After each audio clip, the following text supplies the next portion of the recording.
The zombie virus suddenly erupted in the school. Two sisters, who had promised to be good friends for life, were holding hands, but one of them was dragged down the stairs by a zombie while the other kicked her away. Meanwhile, Koro skipped classes as usual to relax on the rooftop, feeling down about his crush being with someone else. Just then, a suspicious person began banging on the school gate. However, in response to the teacher's warning, he remained unmoved. The PE teacher went up and grabbed the collar of the person, but the next moment, he was bitten on the other side of his arm. Then, the physical education teacher fell to the ground. Just as the crowd was about to check, the PE teacher, who had lost his vital signs, suddenly opened his eyes and grabbed the beautiful teacher, biting her neck. Observing this, Koro appeared to have a premonition of what was to come and quickly ran back to the classroom, grabbed his crush, and prepared to escape. Due to Koro's inexplicable behavior, Ray thought he was going crazy again. Surprisingly, Koro slapped Ray and forcibly took her away. They broke the mop and turned it into a makeshift weapon. Suddenly, the broadcast reported a violent incident on campus and ordered all students to evacuate immediately. Then there were screams on the radio. As the chaos began, countless students rushed to the door. On the other side, Koro and the others decided to head to the rooftop to avoid being trampled. But unfortunately, they encountered the infected. Faced with the incoming zombie, Ray was so scared that he kept retreating, but inspired by the Inho, she grabbed the modified long stick directly into the heart of the zombie. But when they were relieved, they didn't expect zombie to lunge again. In a hurry, Ray was forced to retreat to the corner. Inho saw this and immediately went to pull the zombie away. But what I didn't expect was, zombie's head turned 180 degrees and bit him in the shoulder. No matter how Ray attacked, but cannot pull zombie away. Ray screamed desperately for Koro's help, and he bravely took up a baseball bat and smashed the zombie's skull. Zombie was finally put down. They also discovered that, only by attacking the head of the zombie, to eliminate them completely. Soon, the three of them reached the top of the building. They saw that the city below was already in chaos. And the playground, it has become a zombie paradise. Some people were bitten alive, while others even suffered mental breakdowns, and jumped off the building directly. Just as they were stunned, a large number of zombies had already attacked. They had to run towards the observatory. They used tables and chairs to block the staircase, temporarily blocked the zombie outside. However, at this moment, Inho suddenly coughed up blood and turned into a zombie. As he approached them slowly, Koro, in order to protect Ray, he took out his weapon and killed him with determination. However, afterwards, Ray blamed Koro instead, asking if he killed Inho because she liked him. Hearing this, Koro's heart was completely hurt. He decided to leave the rooftop, join the horde of zombies in death. But the next second, Ray suddenly hugged his arm, crying and saying that what she said earlier was not sincere, and begged him not to leave her alone. After a brief period of sadness, Ray decided to call her father, who was a police officer, to inquire about what was happening. After waiting for a long time, the call finally went through, but there were gunshots coming from the other side. As her father's voice came through, he said that the entire city had fallen into panic and urged them to leave as soon as possible. However, before he could finish speaking, the signal was completely cut off. Just as they were at a loss, countless zombies are slowly approaching them. However, trapped in the observatory, they faced a new challenge. As the number of zombies increases, the tables and chairs blocking the stairs will soon break through.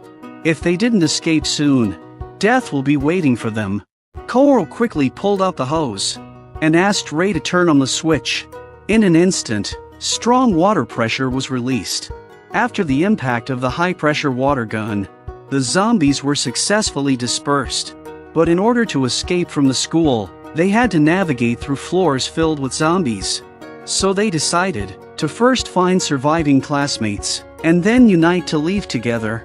Meanwhile, at the school infirmary, the zombie group broke through the glass, attacked the male students and female school nurse. In an instant, the male student was surrounded by zombies. In his final moments, he tried to urge the female nurse to escape, but she was too scared and froze in place. As the zombies approached, at this critical juncture, a female student with a wooden sword appeared and quickly killed the zombies. This purple-haired girl's name is Seiko, the captain of the school's kendo club. She came to the injured male student, and at his request, Seiko killed him, but just then, more zombies arrived from outside. However, Seiko was not afraid and even showed a bloodthirsty grin. They quickly took care of the zombies in front of them. Then they headed to the teacher's office. Whenever a zombie attacks, Seiko could easily repel them with just one strike. Meanwhile, upstairs, Hirano and Saya cautiously went to the tool room. As a military enthusiast, Hirano immediately noticed the nail gun on the table. But just then, more and more zombies gathered outside the door. Saya urged Hirano to hurry and find a way to kill them, but Hirano was acting possessed, not paying attention to Saya's words, but constantly modifying the nail gun in his hand. After being constantly hit by the zombies, the door was finally broken open.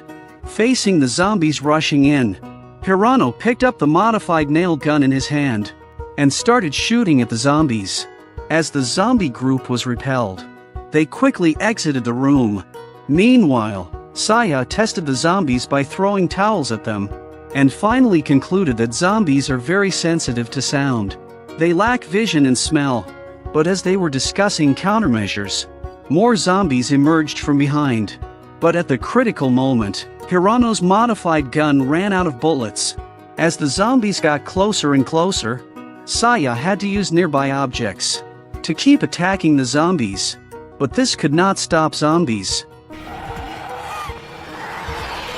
When Kouro and the others arrived, Saya was performing a lobotomy on a zombie, so everyone picked up weapons and launched an attack on the zombies. All the zombies have been eliminated. Saya was scared and fell to the ground. She was looking at herself covered in blood. Saya lowered her proud posture, finally let out a cry. They arrived at an office and learned from the TV that the world is now overrun with zombies. Given the current situation, they realized the seriousness of the situation. After discussing it together, the most hopeful solution was to find a large car and drive through the zombie horde directly. And in the office, there was a key to a bus. They only had to pass through the dense zombie group. As the door opened, they worked together and quickly ran towards the parking lot. But with a scream, they were drawn to a group of students surrounded by zombies. At the stairway, they were about to die there, but at a critical moment, Kouro's team arrived and rescued them. After eliminating the zombies, Kouro invited them to escape together. However, a new problem arose. Due to the overwhelming number of zombies, if they broke through without guidance, they would surely be wiped out. But if they could lure all the zombies away with sound, they can easily exit the gate. However, someone had to take risks and venture out to create sound. So Kouro volunteered, slowly walking towards the zombie horde. On campus, students were frantically fleeing as numerous students were bitten and killed by zombies. Surviving student Kouro and his team bravely fought and tried to break through the zombie horde. But one of the boys was surrounded by zombies. The sound of screaming echoed throughout the campus. When the girl who was running away saw her boyfriend being eaten by the zombie swarm, despite Saya's advice to stay away, she rushed towards the zombies. She wanted to die with her lover. Finally, Kouro and their group reached the bus, where the school nurse Shizuka immediately started the engine. Just as the car door was about to close, a group of survivors suddenly emerged from a distance. At that moment, Seiko said that it was Wisteria-sensei. But Rei's face suddenly turned pale when she heard the name. Kouro told Shizuka to wait for the group to get in the car before driving. But Rei told him not to wait for Wisteria and that he should die instead. Kouro was puzzled by Rei's unusual behavior. Meanwhile, Under the leadership of Wisteria, more and more students boarded the bus safely. But just as he was about to get on the bus, a student ran towards him from afar. He fell directly in front of him because he was going too fast. The student said he broke his foot and asked Wisteria to help him. However, Wisteria kicked him in the face, stating that people without strength had no value in surviving. Shizuka drove the bus out of the school. They finally managed to escape from the school filled with zombies.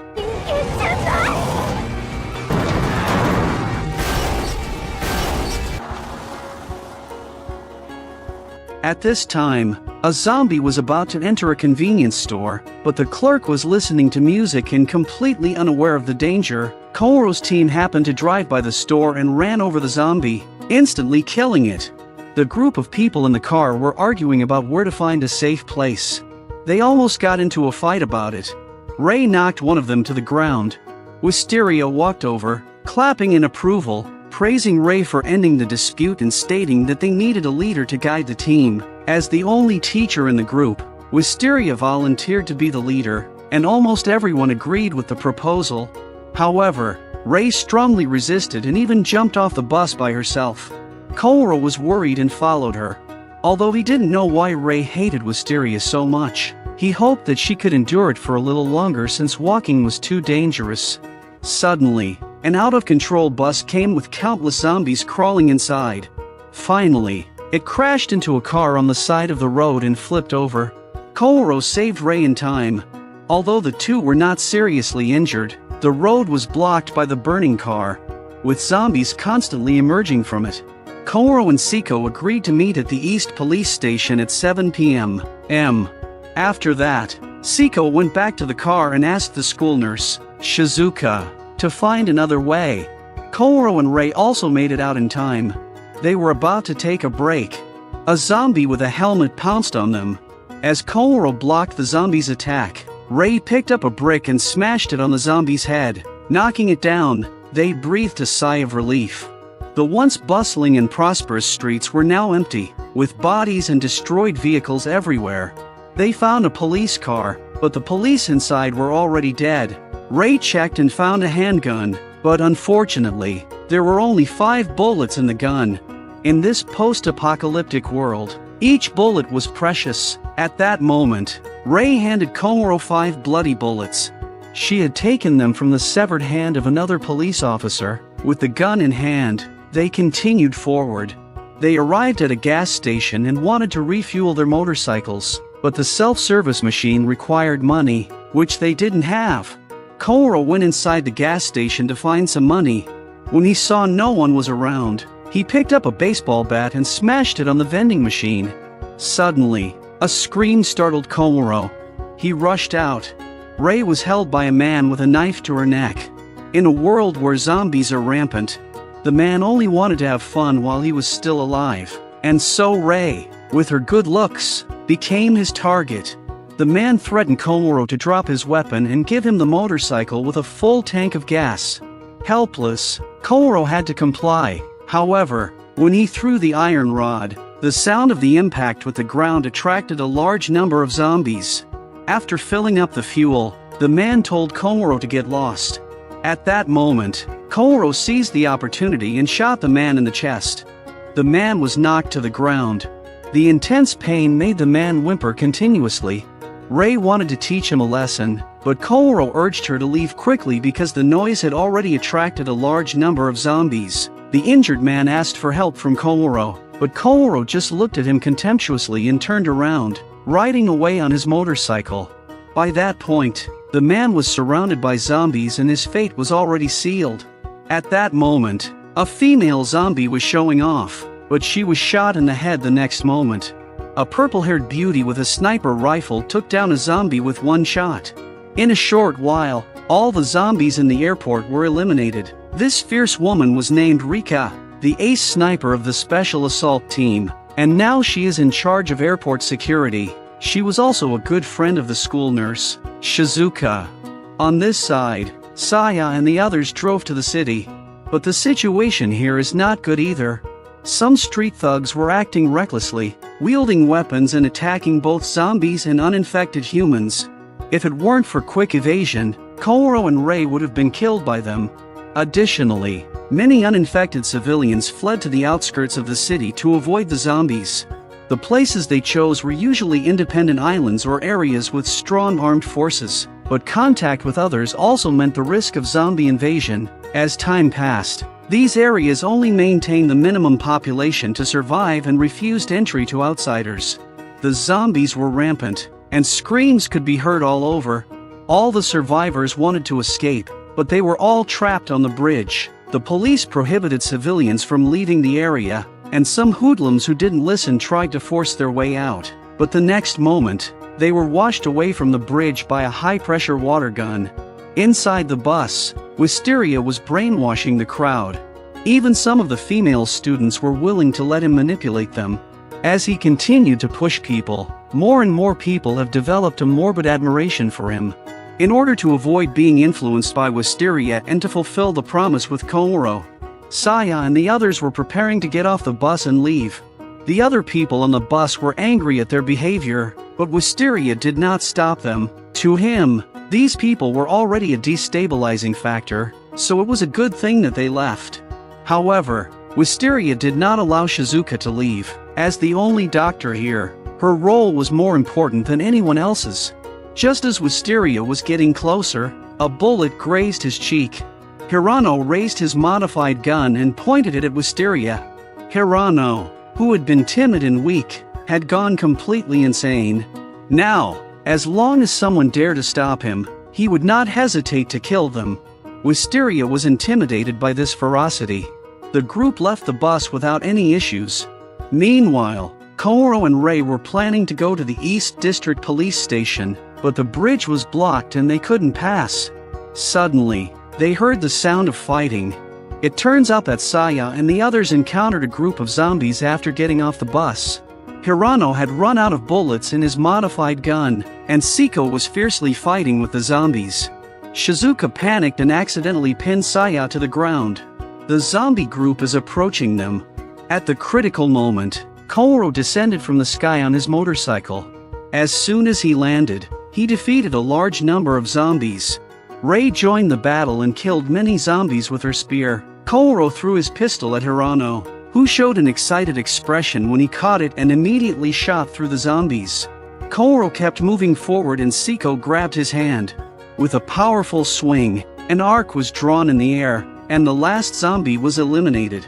Crisis solved. Everyone was relieved. They gathered under the bridge to discuss how to cross the river.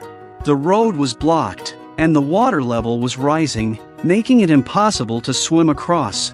Just as everyone was concerned, Shizuka suddenly suggested taking a break. Her friend's house was located nearby. Naturally, this friend is the fierce Rika with a sniper rifle.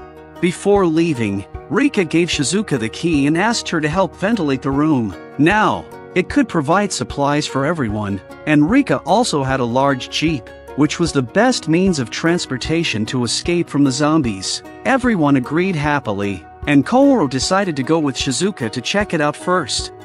It was the second day after the outbreak of the zombie virus, which had spread like wildfire across the world, leaving governments powerless to contain it. The police and military could only temporarily block off infected areas and ban zombies and the injured from passing through. The sea was the only safe place.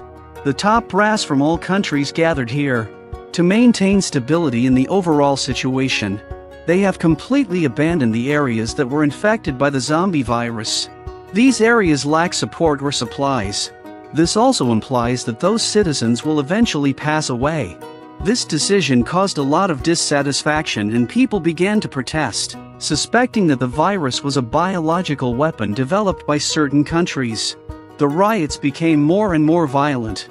In the end, some people even lost their minds. The police attempted to intervene, but it only worsened the situation, and they were forced to shoot the protesters to stop the violence. Meanwhile, Koro and his team arrived at Rika's house. As a top sniper in the special forces, she must have a collection of weapons in her home. So the boys searched for guns in the room. The girls went to take a shower together. At that moment, Hirano found a lot of bullets. With the combined efforts of both, The two of them opened a cabinet that was locked. There were many firearms in the cabinet.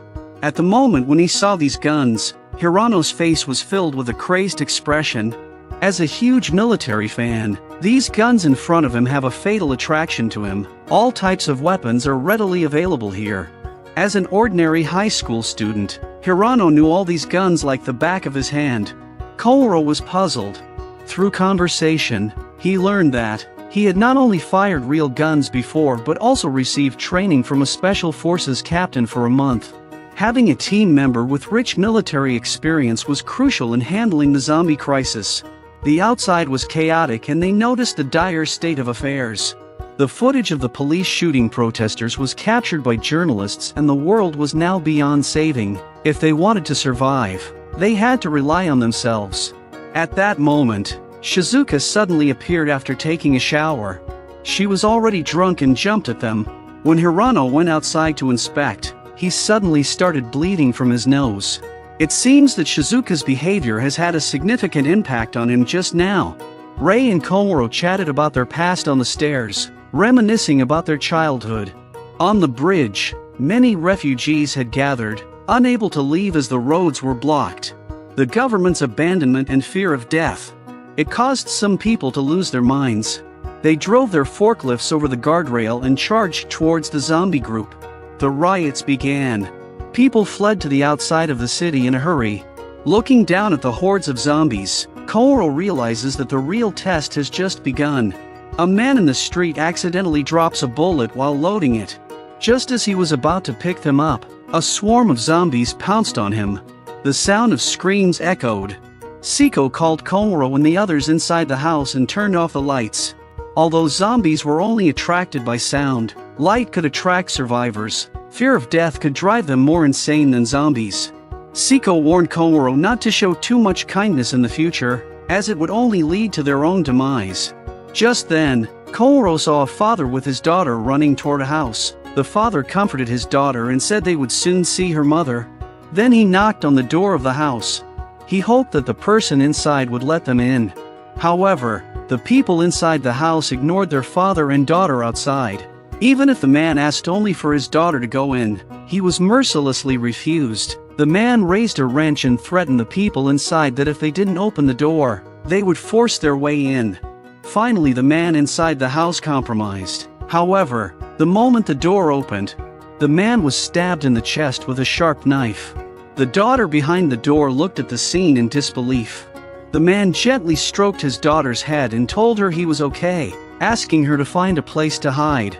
Before he could finish his sentence, he closed his eyes forever. The girl cried out in grief and clutched her father's lifeless body. Her cries attracted the surrounding zombies.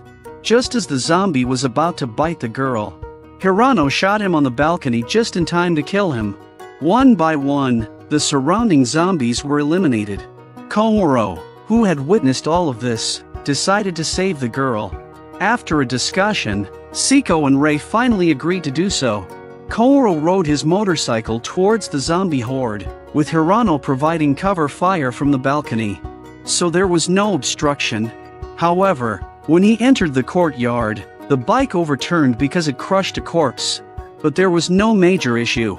Looking at the girl surrounded by the zombies, Kohoro charged into the zombie horde with an iron rod, knocking down more and more zombies. Just then, another zombie charged towards him from behind. After being alerted by the little girl, Kohoro quickly drew his gun and shot the zombie in the mouth, instantly killing it. After eliminating all the zombies in the courtyard and bidding farewell to the little girl's father, they prepared to escape from here. However, the outside was already surrounded by countless zombies, making it impossible to leave.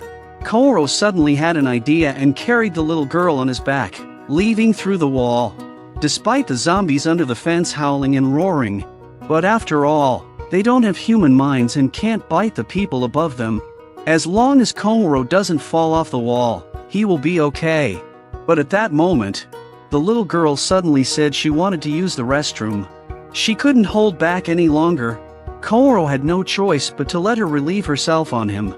On the other hand, Hirano and the others were armed and ready to rescue. Shizuka drove a jeep and rammed through numerous zombies, while Hirano provided cover fire. A few big balls were weighing him down. Siko got out of the car and killed the zombies in front of her. Finally, Kohoro and the little girl successfully jumped onto the roof of the jeep, and Shizuka quickly drove away, and so they managed to escape. But in this post-apocalyptic world, only one day has passed. They had to find a way to cross the river and meet up with their families. After a night of driving, Kohoro and his group finally managed to escape the zombie horde in the city. With the car's amphibious capabilities, they successfully crossed the river and arrived on the other side. Before leaving, Shizuka brought out a lot of clothes from the room and the girls changed into them.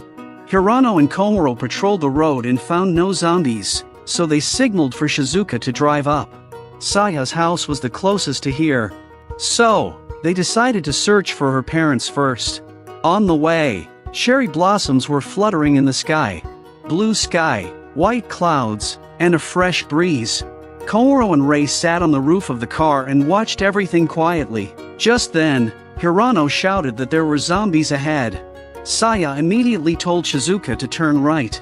However, when the car turned around, it was still surrounded by a group of zombies. Suddenly, Rei on the roof of the car shouted, "Stop the car! There is a wire barrier in front of the car." Shizuka immediately turned the car around. The car kept moving forward. In a panic, Shizuka stepped on the brakes, but this caused Rei on the roof of the car to be thrown out and surrounded by zombies. Kohoro jumped out of the car with a shotgun. Since he didn't know how to use it, he didn't hit very well. But it didn't take long for the gun to run out of bullets. As he was changing the bullets, they all fell to the ground due to a slip of his hand. At that moment, he remembered that Rei had a sniper rifle on him. Kohoro climbed on top of Rei and began shooting zombies with the sniper rifle. Unfortunately, the car stalled and the engine wouldn't start. Saya had to get out of the car and grab a gun to fight. The group fought fiercely throughout the day and eventually ran out of ammunition. To save their companions, Kohoro and Siko charged out of the zombie horde, hoping to lure the zombies over with sound so that the others could escape. However, there were simply too many zombies, and they couldn't lure all of them over. Realizing they couldn't escape, Hirano considered throwing the little girl outside the steel wire fence, but the girl declined. When her father was dying, he had the same expression as Hirano. Just as Hirano was about to throw her over, a group of heavily armed men appeared out of nowhere. They were equipped with special weapons and repelled all the zombies. At the same time, they rescued trapped people. As Shizuka was thanking them, the person in front of them removed their mask. It was Saya's mother. Saya ran over excitedly and saw that everyone was safe, so Kohoro breathed a sigh of relief. But the situation on their side was terrible. Kohoro decided to return to the other side and find a way to meet up with the others. Kohoro and Siko finally arrived at Saya's house after breaking out of the zombie group and overcoming many obstacles. The location offered a strategic advantage due to its terrain and strong defenses, and many survivors sought refuge there. It was a rare moment of relaxation for everyone. Just then, a rescue team returned. The leader was named Juichiro. He is Saya's father. He is also the top commander here. Next, a zombie in a cage was transported by forklift to the crowd. He is Juichiro's best friend. However, he was bitten by a zombie to save his companion during today's operation. Juichiro praised his friend's spirit of sacrifice, but also stated that he considered zombies that posed a threat to human life to be unworthy of survival. Then, Juichiro cut off his best friend's head with his own hands in front of everyone's eyes. Juichiro told the survivors that the world had changed greatly and that if they wanted to survive, they must fight. Even close family members must be killed without hesitation. Despite this, these people were still living in the past, comfortable lifestyles, and refused to face the reality of the situation. Seeing that the survivors did not respond to his warning, Juichiro left without hesitation. The end of the world is approaching and he won't be able to save everyone. If they don't have that kind of awareness, they deserve to die as well. At the refuge camp, Saya is still trying to convince these people. This group has been protected from the start. They had never seen the world outside occupied by zombies. so they didn't believe and didn't want to believe. As for Juichiro's act of killing his best friend, in this group's opinion, he was trying to force them into submission through violence. They didn't listen to Komuro and Saya's words. They believed that the zombies outside were just people infected with a new virus. Their ignorance makes Komuro and Saya helpless. From the current situation, it seems that this group of stubborn people will end up very badly in the future. As they had expected, that arrogant woman met a gruesome end not long after. Meanwhile, Juichiro and Siko were seated opposite each other. When Juichiro was young, he was taught sword fighting by Siko's father. Now he was happy to see his daughter so good. As a token of gratitude for her father's kindness, Juichiro gave Siko a precious samurai sword. A bus pulled up outside the house. At the signal of Wisteria, the schoolgirls lured the guards into letting them in.